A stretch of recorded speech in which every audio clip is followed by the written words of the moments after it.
जय शिवराय सर्वांना. 100 डेज ट्रान्सफॉर्मेशनचा आजचा हा तिसरा दिवस. सकाळी एवढं अंग दुखत होतं ना, काय सांगू. जर आधीचे 2 दिवस व्हिडिओ टाकले नसते ना तर आज उठलोच नसतो. पण सकाळी विचार करत होतो तेव्हा डोक्यात विचार आला की आधीचे 2 व्हिडिओवर तुमच्या कमेंट यायच्या, जिरली का 2 दिवसात. म्हणून उठलो आणि व्यायामाला सुरुवात केली.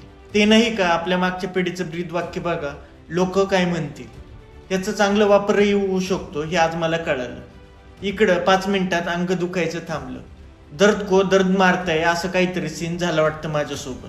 आणि मग एकदम भारी वाटायला लागलं. मग काय करून काय नको असं झालं. मग हे व्हिडिओमध्ये दिसतंय ते सगळे प्रकार थोडे थोडे केले आणि मिल्कशेक बनवायला घेतलं. ते आपलं नेहमीच 5 बदाम, 5 काजू, 1 केळ, पीनट बटर. आज जेवणात थापडवडी आणि वांग्याचं भरीत खाल्लं आणि दुपारी पुस्तक वाचायला घेतलं. आज पुस्तकात 2 भाग वाचले, प्रलयाची लाट आणि 200 वर्षाची काळ रात्र. आणि लय पाणी पिऊन आजचे सेल्फी